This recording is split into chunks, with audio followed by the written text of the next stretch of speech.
You get the Blazers out of the country. Just get whatever you're going get now. He'd gone to see Victoria in America for a couple of weeks. You wouldn't believe half the things that went on. The Sun newspaper hanged him outside a pub, put a sarong on a dummy and a headscarf and hanged him outside a pub. We had a phone tapped. The Mirror had a pull-out dartboard with David's head in the middle. We were followed to the airport. He was the most hated man in Britain. Everybody just thought it was so unjust at the time. Now, these things happen in football. This wasn't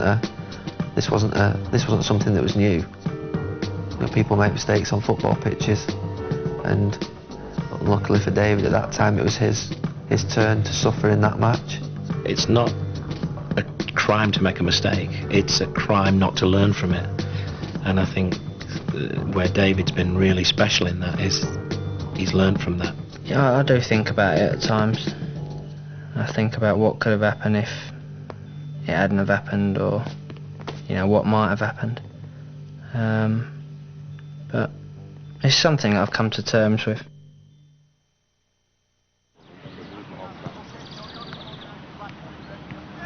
I think it is hard work, because obviously you don't play with them, week in and week out like you do when you're with your club side. So coming away with England, you have to sort of learn a lot of things about the people you're playing with in a short space of time, and it is hard work. But Kevin Keegan and the rest of the staff have got the players together in such a close sort of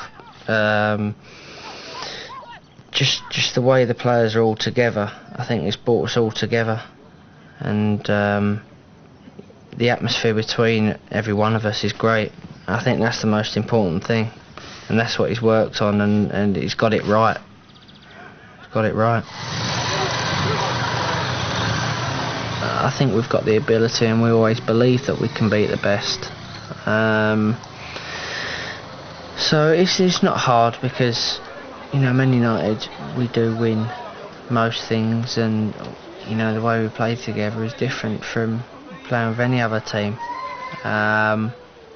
But you come away with England, and the thing is that we actually believe that we can win things. Show us around your room. Bed, big bed. Bedboard under it, somewhere. Yeah, there. So you always have that put in? I always have a bedboard, so I wake up and I've got a stiff back if not. I go and get my chair, because it will annoy me until I actually get it in tonight.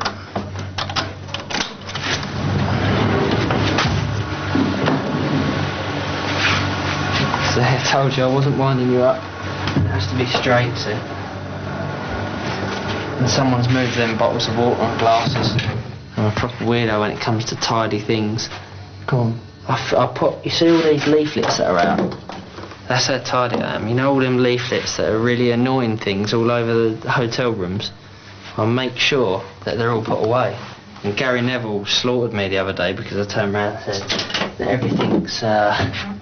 I walk into his room all the time, and he's a right mess most of the time. He tries to convince himself he's not, but compared to me he is. Well, compared to me probably a lot of people are, but I won't rest until I've actually hung all my stuff up, put all my toiletries away, put my DVD in a place where it looks good.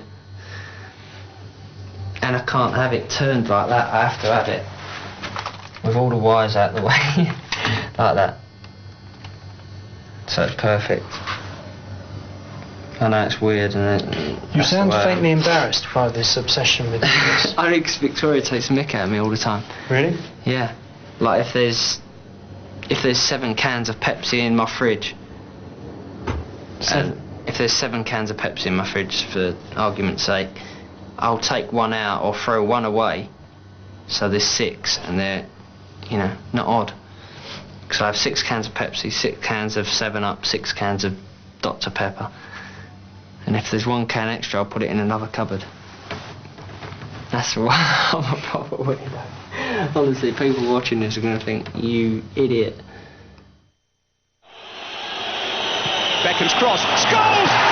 It's there!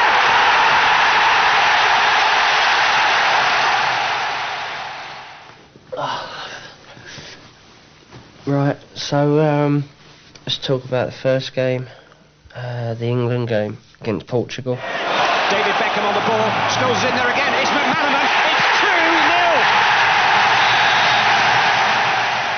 was off to a flyer, really.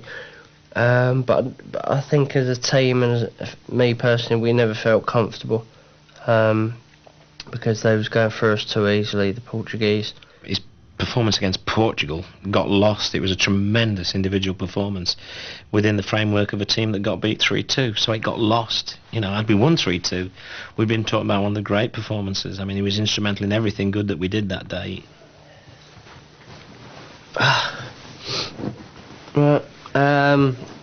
One of probably the biggest games that I've played for England in my whole career, probably, the England-Germany game. Beckham's free kick in towards Michael Owen. It's come for Shearer! We were celebrating after the game because it was a good victory for us and England and the fans. And, but you know, we knew that it wasn't all over.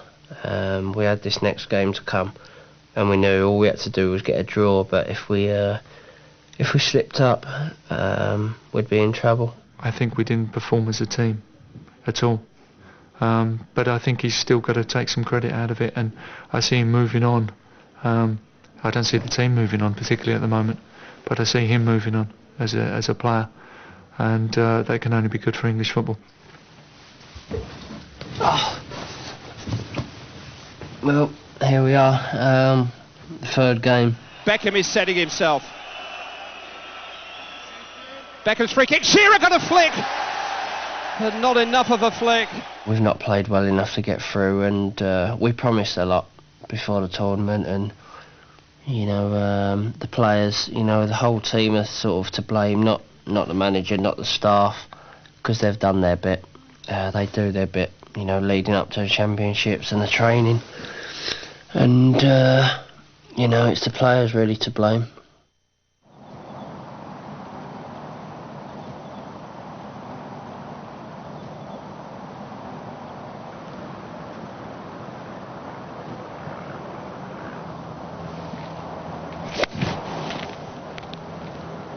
Too big. Get another. First hole in one. You're not feeling under pressure, are you, because we're here? Do you know, I get more nervous with a game of golf than I do in front of 65,000. I'd rather run out naked at Old Trafford than stand in front of 4 people playing golf.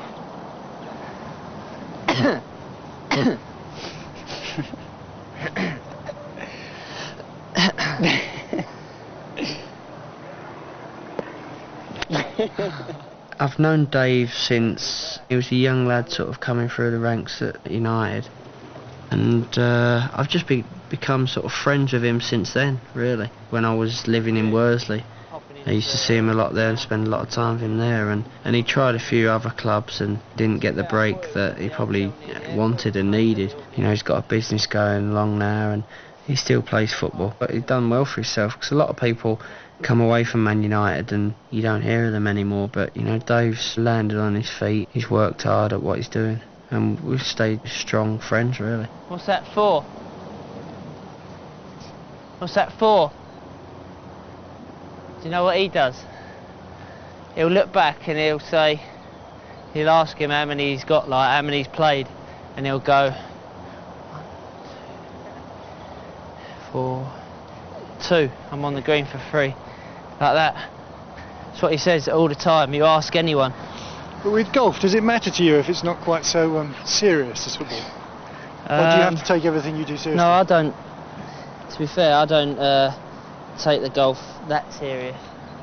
We had a game with Giggsy and Kammer the other day, which I can't believe that we didn't win. But we found out about an hour later that they was cheating, so we did win. But they was jumping about on the green. It's the only time we didn't cheat as well. The only time I've ever not cheated.